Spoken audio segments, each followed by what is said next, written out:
মুসলিম আল্লাহর নামতে ভোলো না। হাসে খসর দে না যায় কেন্দে কোলে পাবে না।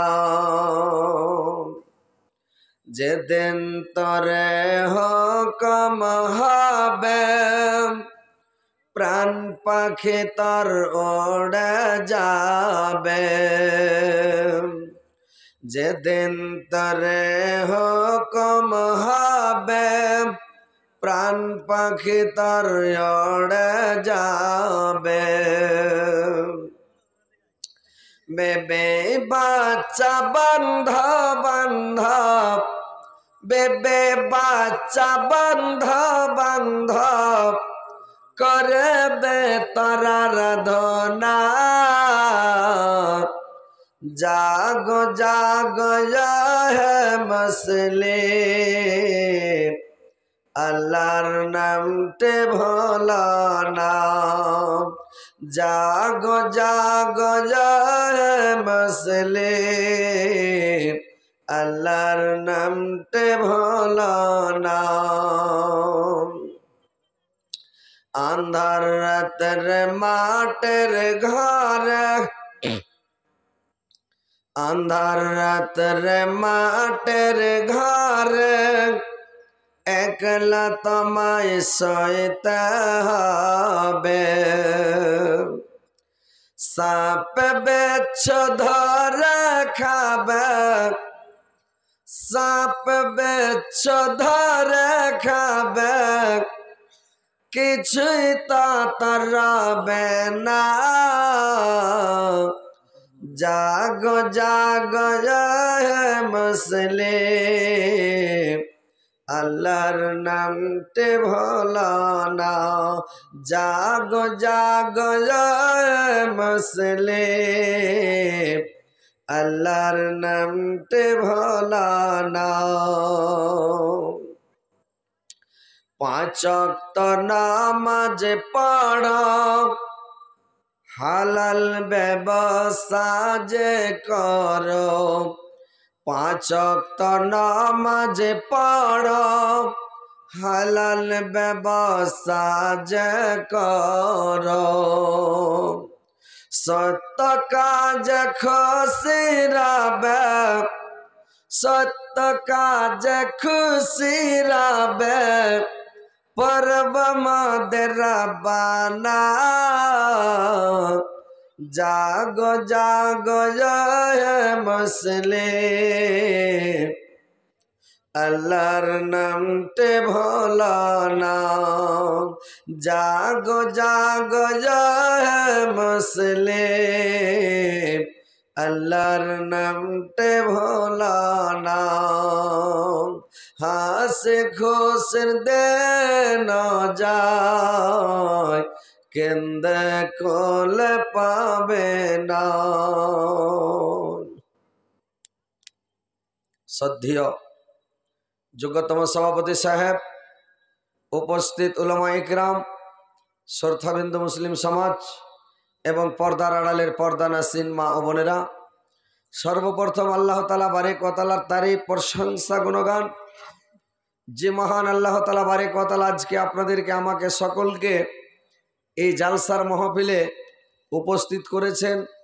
আমরা সবাই দূর দারাজ থেকে এসে উপস্থিত হতে পেরেছি। এই বলে আল্লাহর শুকরিয়া আদায় করি। সকলে বলুন আলহামদুলিল্লাহ। একটু জোরে বলেন ভাই আলহামদুলিল্লাহ। তিনার পতপর তিনার প্রেরিত হাবিব আব্দুল্লাহর লাখতি জিগার মা আমিনার লাল মরুদুলাল তাজদারে মদিনা আহমদে মুস্তফা মোহাম্মদ মুস্তফা, সকলে জোরে সোরে মোহব্বতের সুরে বলুন সাল্লাল্লাহু আলাইহি ওয়াসাল্লামের পড়তে হাজারো হাজার লাখো লাখো কোটি কোটি দুরূদ বর্ষিত হোক। আল্লাহুম্মা সাল্লি আলাইহি আল্লাহুম্মা বারিক আলাইহি। ভাই সকল, বাপজিরা আমার, আজকে আপনাদের গ্রামে আমি এসেছি। আমার মনে হচ্ছে যে আপনাদের বষ্টমডাঙ্গা তো বিশাল বড় গ্রাম, মনে হয় বষ্টমডাঙ্গা একবার এসছিলাম অনেক দিন আগে, আমার হালকা করে মনে হচ্ছে কোন টোনে এসেছিলাম, কোন বস্তিতে কোন গ্রামে এসেছিলাম, কিন্তু বষ্টমডাঙ্গা এসেছি এরকম মনে হচ্ছে। তো যাক, আজকে এসেছি, আপনারা কোরআন হাদিসের কথা শুনবেন, শোনার পরে আমল করার চেষ্টা করবেন।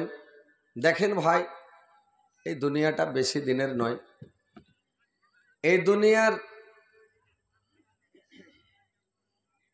মানে ক্ষণস্থায়ী, এটা কিছুক্ষণ। যেমন বাজার, মানুষ হাট বাজার করতে যায়, বাজারে বেশিক্ষণ থাকে না, 2-1 ঘন্টা থাকে, বাজার করে বাড়ি চলে আসে। ওইরকম আমরা পৃথিবীতে বাজার করতে এসেছি, হাট বাজার করতে এসেছি, কিছুক্ষণ আছি, বাজার করা হয়ে যাবে, বাজার ছেড়ে আপনার বাড়ি চলে যেতে হবে, দুনিয়া ছেড়ে চলে যেতে হবে ভাই। তো কথা হচ্ছে, এটা হচ্ছে পৃথিবী আখেরাতের খেতি করার জন্য। আখেরাতে যে আমরা মানে সুখ শান্তি ভোগ করব না কষ্ট ভোগ করব, ওটাকে বেছে নিতে হবে। যদি নামাজ পড়েন, রোজা রাখেন, তাসবিহ পড়েন, জিকির করেন, আল্লাহর কাজ করেন, জান্নাতে যাবেন। যদি আল্লাহর কাজ না করেন, জাহান্নামে যাবেন। আল্লাহ পাক মানুষকে সৎ পথে আনার জন্য, সুপথ দেখার জন্য, মানুষকে শুধরাবার জন্য কালে কালে যুগে যুগে আল্লাহ পাক একটা করে নবী পাঠালেন, রাসূল পাঠালেন পৃথিবীতে। মানুষ যখন গুমরাহ হয়ে যায়, মানুষ যখন অসৎ পথে চলতে লাগে, মানুষ যখন জাহান্নামের পথে চলতে লাগে, তখন আল্লাহ পাক কালে কালে যুগে যুগে একটা করে নবী পাঠান, মানুষকে শুধরাবার জন্য, সুপথে আনার জন্য, খারাপ পথ থেকে আনার জন্য। হাজরাতে ঈসা আলাইহিস সালাম চলে যাওয়ার পরে অনেক দিন পরে দেশের মধ্যে অন্ধকার নেমে আসলো। সারা পৃথিবীতে অন্ধকার, মানে জোর যার মুলুক তার, কেউ কাউকে মানে না, কারুর কথা কেউ শুনে না। সুদের চর্চা বেড়ে গেল, সুদ খেয়ে চলে যায়। মদের চর্চা বেড়ে গেল, সব মদ পান করে, জুয়া খেলে, তাস খেলে, লুডো খেলে, মানে নাজাইজ নাজাইজ কাজগুলো মানুষ করতে লাগলো।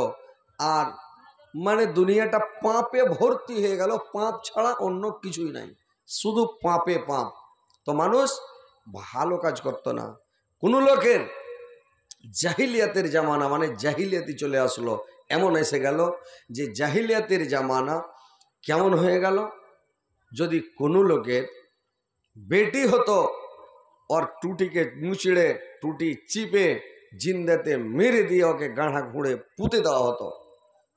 কেউ টুটি না মুচড়ে জিন্দাই পুঁতে দিত, এরকম জামানা তখন চলতে লাগলো। কোন নারীর যদি যুবক অবস্থায় যদি তার